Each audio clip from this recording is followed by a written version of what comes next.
बोलिए धन लक्ष्मी माता की जय हो। वैभव लक्ष्मी माता की जय हो। आज शुक्रवार का दिन है और आज हम सुन रहे हैं वैभव लक्ष्मी व्रत कथा। बोलिए लक्ष्मी माता की जय।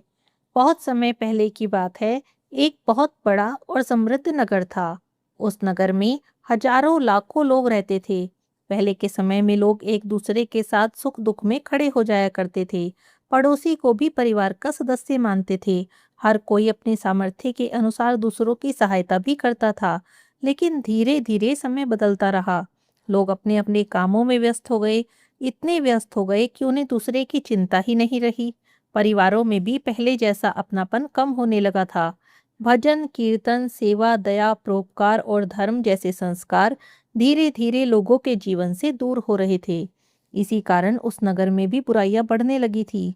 कहीं शराब का नशा था, कहीं जुआ, कहीं लालच और कहीं बेईमानी, चोरी छल कपट और अन्य बुरे काम भी बढ़ते जा रहे थे।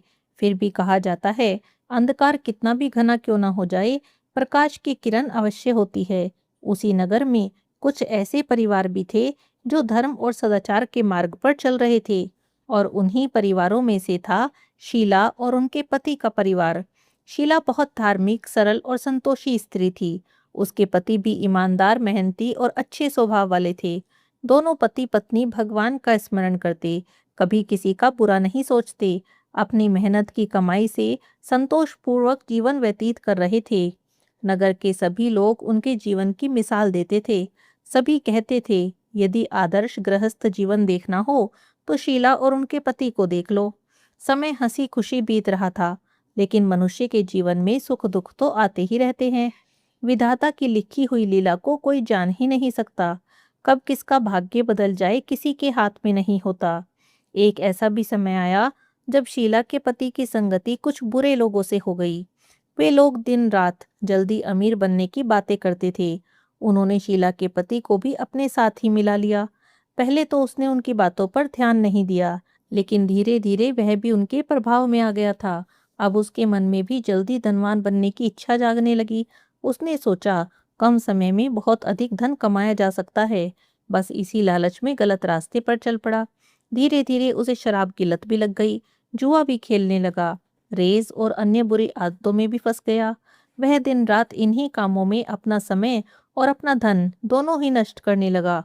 जो धन उसने वर्षों की मेहनत से कमाया था, कुछ ही समय में समाप्त होने लगा।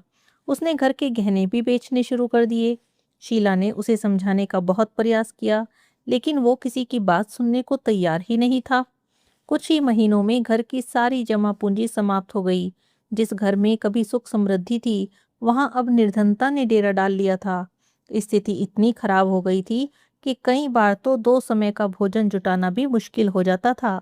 इतना ही नहीं, अब तो शीला के पति का स्वभाव बुरी तरह से बदल चुका था। छोटी छोटी बातों पर क्रोध करता, शीला को अपशब्द कहता और कभी कभी तो उस पर हाथ भी उठा देता। शीला सब सहती रही, क्योंकि वो जानती थी क्रोध का उत्तर क्रोध से देने पर परिवार ही टूट जाता है। इसीलिए वह भगवान पर विश्वास रखकर धैर्य के साथ सब कुछ सहन कर रही थी। उसके मन में बस एक ही विश्वास था, जिस भगवान ने मुझे यह दुख दिया है, वही एक दिन मेरे दुख को भी दूर करेंगे। इसी विश्वास के सहारे प्रतिदिन प्रभु का स्मरण करती और अपने घर के कामों में लगी रहती। एक दिन दोपहर का समय था। शीला घर के अंदर बैठी थी, भगवान के नाम का जाप कर रही थी। तभी किसी ने उसका दरवाजा खड़काया। उसने सोचा, इस समय मेरे घर कौन आया होगा।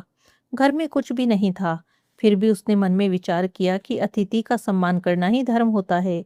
वह उठी और दरवाजा खोला। दरवाजे पर देखा तो एक बूढ़ी महिला थी। उनके वस्त्र साधारण थे, लेकिन चेहरे पर अद्भुत तेज था। उनकी आंखों में एक ऐसी करुणा थी जिसे देखते ही शीला के मन की सारी बेचैनी मानो शांत होने लगी थी। शीला उन्हें पहचान नहीं पाई। फिर भी उसने आदर से उन्हें घर के अंदर बुलाया। घर में बैठने के लिए कोई अच्छा आसन भी नहीं था। बड़े संकोच के साथ उसने एक फटी सी चादर बिछाई और उन्हें बैठने का आग्रह किया। बूढ़ी महिला मुस्कुराई और बैठ गई। थोड़ी देर के बाद प्रेम से पूछने लगी, बेटी शीला, क्या बात है? लगता है तुमने मुझे पहचाना नहीं। शीला ने बड़ी विनम्रता से उत्तर दिया, माँ, आपको देखकर मेरे मन में बहुत शांति हो रही है। ऐसा लगता है जैसे आपका मेरे जीवन से कोई पुराना संबंध है। लेकिन मुझे माफ करें, मैं आपको पहचान नहीं पा रही हूँ।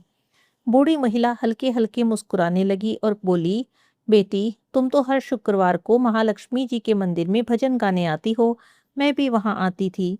कई महीनों से तुम दिखाई नहीं दी। तब मुझे चिंता होने लगी। मैंने सोचा कहीं तुम बीमार तो नहीं हो गई हो। बस यही सब जानने तुम्हारे घर चली आई हूँ। यह सुनते ही तो शीला की आंखें भर आई। उसे याद आ गया कि पति के गलत रास्ते पर जाने के बाद उसने मंदिर जाना भी छोड़ दिया था। लोगों से मिलने में अब उसे संकोच होने लगा था। बूढ़ी महिला के स्नेह भरे शब्दों को सुनकर अब तो उसका धैर्य टूट गया। वह उनके पैरों के पास बैठ गई और रोने लगी। बूढ़ी महिला ने उसके सिर पर हाथ फेरा और कहा, बेटी, धैर्य रख। भगवान अपने भक्तों की परीक्षा लेते हैं, लेकिन उन्हें अकेला नहीं छोड़ते। पहले तो मुझे ये बता, तुझे दुख किस बात का है?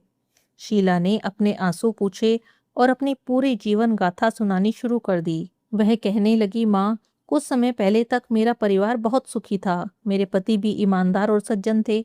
हम दोनों भगवान का भजन करते थे और संतोष से अपना जीवन बिताते थे। लेकिन ना जाने किसकी बुरी नजर लग गई। मेरे पति बुरी संगति में पड़ गए। उन्हें शराब, जुआ, रेस जैसी बुरी आदतें लग गई।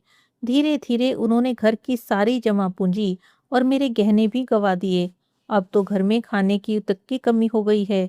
कभी कभी तो 2 समय की रोटी भी बड़ी मुश्किल से मिलती है। इतना ही नहीं, अब तो उनका स्वभाव भी बदल गया है। छोटी छोटी बातों पर क्रोधित हो जाते हैं और मुझे भी बहुत कष्ट देते हैं। हे माँ, मुझे तो अब कोई रास्ता दिखाई ही नहीं देता। इतना कहकर शीला फूट फूट कर रोने लगी। बूढ़ी महिला ने बड़े प्रेम से कहा, बेटी, जीवन में सुख दुख धूप छांव की तरह आते रहते हैं। कभी कोई दुख हमेशा नहीं रहता। जो मनुष्य धैर्य रखता है, भगवान पर विश्वास करता है, उसके जीवन में एक दिन उजाला अवश्य आता है। हर मनुष्यों को अपने कर्मों का फल तो भोगना ही पड़ता है। लेकिन जब मनुष्य पश्चाताप करके धर्म के मार्ग पर लौट आता है और सच्चे मन से भगवान की शरण में जाता है, तो भगवान उसकी सहायता भी करते हैं। यह सब सुनकर शीला के मन में आशा की किरण जाग उठी। उसने अपने हाथ जोड़े और पूछा, माँ, कोई ऐसा उपाय बताएं जिससे मेरे परिवार का दुख दूर हो जाए। मैं पूरे मन से करूंगी। बूढ़ी महिला मुस्कुराई और बोली, बेटी, तुम तो महालक्ष्मी माता की भक्त हो। यदि तुम श्रद्धा और नियम से वैभव लक्ष्मी व्रत को करोगी, तो महालक्ष्मी माता तुम्हारे जीवन में सुख और समृद्धि का प्रकाश भर देंगी। यह सुनते ही तो शीला के चेहरे पर प्रसन्नता लौट आई। उसने पूछा, माँ, मुझे व्रत की विधि नहीं पता। आप मुझ पर कृपा करके इस व्रत की पूरी विधि बताएं। जैसा आप कहेंगी मैं वैसा ही करूंगी। बूढ़ी महिला उसे व्रत की विधि बताने लगी। बेटी, वैभव लक्ष्मी का व्रत तो बहुत सरल है, लेकिन इसे श्रद्धा और शास्त्रीय विधि से करना चाहिए। केवल दिखावे के लिए किया गया व्रत पूर्ण फल नहीं देता। भगवान तो भाव के भूखे हैं, इसीलिए उनके व्रत में श्रद्धा सबसे अधिक आवश्यक है। शुक्रवार के दिन प्रातःकाल जल्दी उठो, स्नान करो, साफ कपड़े पहनो। पूरे दिन अपने मन को शांत रखो। किसी की निंदा नहीं करो, किसी से कटु वचन नहीं बोलो। जहाँ तक हो सके भगवान का स्मरण करती रहो। शाम के समय घर में किसी स्वच्छ स्थान पर एक चौकी रखो। उस पर लाल या पीला वस्त्र बिछाओ। उस पर थोड़े से चावल रखो और जल से भरा हुआ तांबे का कलश स्थापित करो। कलश के ऊपर एक छोटी सी कटोरी रखो। यदि घर में सोने का कोई आभूषण हो तो उसे कटोरी में रख दो। सोने का ना हो तो चांदी का रख लो, और यदि वो भी ना हो तो एक सिक्का ही रख लो। इसके बाद घी का दीपक जलाओ, धूप अर्पित करो, माता महालक्ष्मी का ध्यान करो। यदि श्रीयंत्र है तो उसका भी पूजन करो, क्योंकि महालक्ष्मी माता को श्रीयंत्र बहुत प्रिय हैं। फिर रोली, अक्षत, पुष्प और नैवेद्य अर्पित करके माता की आरती करो और महालक्ष्मी व्रत की कथा पढ़ो। अपनी सामर्थ्य के अनुसार कोई मीठी वस्तुओं बनाकर भोग लगाओ। मिठाई बनाना संभव ना हो तो शक्कर या गुड़ ही अर्पित कर दो। स्वास्थ्य अनुमति दे तो दिन भर उपवास रखो और पूजा के बाद प्रसाद ग्रहण करो। यदि ऐसा संभव ना हो तो एक समय सात्विक भोजन ही कर लो। भगवान नियम से अधिक श्रद्धा को स्वीकार करते हैं। पूजा के अंत में 11 बार श्रद्धा से जय महालक्ष्मी माँ, जय महालक्ष्मी माँ, इस तरह स्मरण करो और माता के सामने अपनी मनोकामना प्रकट करो। उसके बाद 11 या 21, जितने शुक्रवार को व्रत रखना है उतना संकल्प कर लो। शीला ने हाथ जोड़कर कहा, माता, मैं तो ये व्रत जरूर करूंगी, लेकिन जब मेरे व्रत पूरे हो जाएंगे तब उनका उद्यापन कैसे करूंगी, ये भी बताइए। वृद्ध महिला कहने लगी, मैं तुम्हें उद्यापन की विधि भी बता रही हूँ, तुम ध्यान से सुनो। जितने शुक्रवार का तुमने संकल्प किया है, उतने शुक्रवार पूरे नियम और श्रद्धा के साथ व्रत करो, और जब अंतिम शुक्रवार आ जाए तब उसी तरह से पूजन करो जैसे पहले करती रही हो।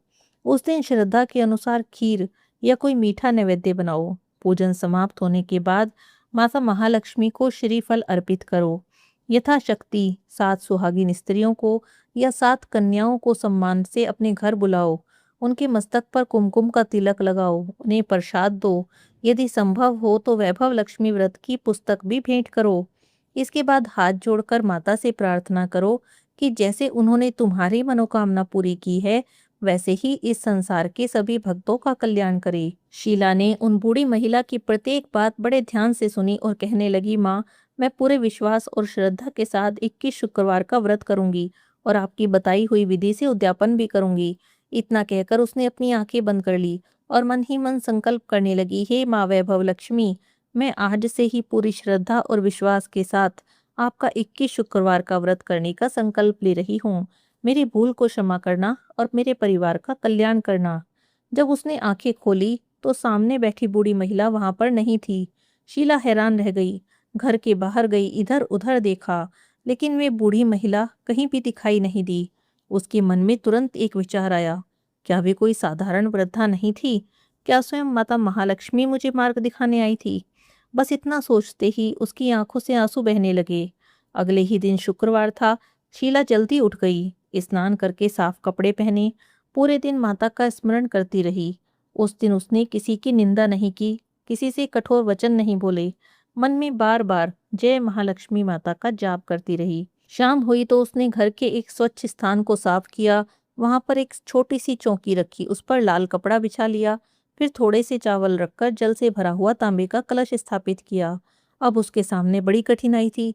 घर के सभी सोने चांदी के गहने उसके पति पहले ही गिरवी रख चुके थे। बहुत ढूंढने पर उसे अपनी नाक की छोटी सी लौंग मिल गई, जो किसी कारण से बच गई थी। उसने उसे ही धोकर श्रद्धा के साथ कटोरी में रख दिया, घी का दीपक जलाया, धूप अर्पित की और पूरे भाव से माँ वैभव लक्ष्मी का पूजन करने लगी। उस दिन घर में केवल थोड़ी सी शक्कर थी। उसने उसी को माता के चरणों में भोग के रूप में अर्पित कर दिया। पूजा करने के बाद हाथ जोड़कर कहने लगी, हे माँ, मेरे पास आपको अर्पित करने के लिए धन दौलत नहीं है, बस केवल सच्ची श्रद्धा है। यदि मेरे मन की भक्ति आपको स्वीकार हो तो मेरे परिवार पर कृपा करना। आरती करने के बाद उसने वही शक्कर प्रसाद के रूप में अपने पति को दे दी। उसके पति ने बिना कुछ कहे प्रसाद को ग्रहण कर लिया। उस दिन उसने ना तो शीला से झगड़ा किया और ना ही उसे अपमानित किया। शीला ने मन ही मन महालक्ष्मी माता को प्रणाम किया। उसे विश्वास हो गया था कि उसकी प्रार्थना माता तक पहुंच गई है। अब तो वो हर शुक्रवार को पूरे नियम और श्रद्धा के साथ माँ वैभव लक्ष्मी का व्रत करने लगी। धीरे धीरे दिन बीतते रहे और उसके पति के स्वभाव में परिवर्तन आने लगा। अब वो क्रोध कम करने लगा था, बुरी संगति से दूर रहने लगा था। शराब और जुए से भी उसका मन हटने लगा था। एक दिन तो उसने खुद ही शीला से कहा, मैंने अपने जीवन में बहुत गलतियां की हैं। अब मैं फिर से मेहनत और ईमानदारी के रास्ते पर चलना चाहता हूँ। इतना सुनना था कि शीला की आंखों में खुशी के आंसू आ गए। उसने मन ही मन कहा, हे माँ वैभव लक्ष्मी, ये सब आप ही की कृपा का फल है। धीरे धीरे उसके पति ने नया काम शुरू कर दिया। भगवान की कृपा और उसकी मेहनत से उसका व्यापार भी चल निकला। घर की आर्थिक स्थिति पहले से बेहतर होने लगी। एक एक करके उसने गिरवी रखे हुए गहने भी छुड़ाने शुरू कर दिए। जिस घर में कभी निराशा और कलह रहा करती थी, अब वहां फिर से सुख शांति और प्रेम लौटने लगा था। लेकिन शीला ने अपने व्रत में कोई ढील नहीं दी। वो पूरी श्रद्धा और विश्वास के साथ अपने शुक्रवार के व्रत करती रही। धीरे धीरे उसके 21 शुक्रवार के व्रत पूरे हो गए। 21वां शुक्रवार आने पर शीला ने प्रातःकाल ब्रह्म मुहूर्त में उठकर स्नान किया, साफ कपड़े पहने और पूरे दिन माता वैभव लक्ष्मी का स्मरण करती रही। शाम होने पर पूरे विधि विधान से पूजा की, घर को साफ किया, चौकी पर लाल कपड़ा बिछाकर उसने पूजन किया। उस दिन उसने खीर का नैवेद्य बनाया, प्रेम पूर्वक माता को भोग लगाया। आरती करने के बाद उसने सच्चे मन से माता को स्मरण किया और कहा, हे माँ धन लक्ष्मी, हे माँ वैभव लक्ष्मी, आपकी कृपा से मेरे घर के सभी दुख दूर हो गए हैं। आपने मेरे परिवार को फिर से सुख और सम्मान दिया है। मैं आपका यह उपकार जीवन भर कभी नहीं भूलूंगी। जैसे आपने मेरा कल्याण किया है, वैसे ही संसार के सभी भक्तों का कल्याण करना। जिनके घर में दरिद्रता हो, वहां सुख समृद्धि देना। निसंतान को संतान का सुख देना। सौभाग्यवती स्त्रियों का सौभाग्य अखंड रखना। कन्याओं को योग्य वर देना और सभी भक्तों के घर में अपना सदा निवास बनाए रखना। पूजन समाप्त करने के बाद शीला ने 7 सुहागिन स्त्रियों को आदर से अपने घर बुलाया। उनके चरण स्पर्श किए, कुमकुम का तिलक लगाया, उन्हें खीर का प्रसाद खिलाया और श्रद्धा पूर्वक वैभव लक्ष्मी व्रत की पुस्तक भेंट की। उद्यापन की सारी विधि पूर्ण होने पर शीला ने माताजी के चरणों में बारंबार प्रणाम किया। उसी रात शीला को सपने में एक दिव्य प्रकाश दिखाई दिया। उस प्रकाश के मध्य में स्वयं माँ वैभव लक्ष्मी प्रकट हुई। उनके मुखमंडल से दिव्य तेज निकल रहा था। उन्होंने बड़े प्रेम से कहा, बेटी शीला, तुम्हारी श्रद्धा, धैर्य और सच्ची भक्ति से मैं बहुत प्रसन्न हूँ। तुमने बिना किसी लोभ के विश्वास पूर्वक मेरा व्रत किया है, इसीलिए तुम्हारे जीवन के सभी कष्ट दूर हो गए हैं। जो भी स्त्री या पुरुष सच्चे मन, श्रद्धा और नियम से ये व्रत करते हैं, उनके घर में मेरी कृपा अवश्य होती है। इतना कहकर वैभव लक्ष्मी माता अंतर्ध्यान हो गई।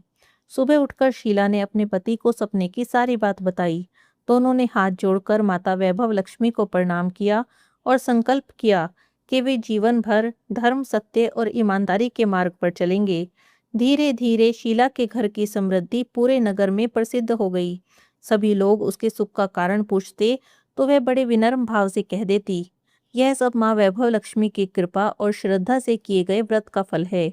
केवल व्रत करने से ही नहीं, बल्कि सच्चे मन, सदाचार और भगवान पर अटूट विश्वास रखने से जीवन बदलता है। उसकी बातें सुनकर नगर की अन्य स्त्रियां भी पूरे विधि विधान और श्रद्धा के साथ माँ वैभव लक्ष्मी का व्रत करने लगी और वैभव लक्ष्मी माता की कृपा से उनके जीवन में भी सुख, शांति और समृद्धि आने लगी। हे माँ धन लक्ष्मी, हे माँ वैभव लक्ष्मी, जैसे आपने शीला पर अपनी कृपा की, वैसे ही इस कथा को श्रद्धा पूर्वक पढ़ने वाले, सुनने वाले, सुनाने वाले सभी भक्तों पर अपनी कृपा बनाए रखना। सबके घर में सुख, शांति, वैभव, आरोग्य और सद्बुद्धि का वास करना। सभी की मनोकामनाएं पूर्ण करना और सबका कल्याण करना। बोलिए माँ धन लक्ष्मी की जय हो। बोलिए माँ वैभव लक्ष्मी की जय हो।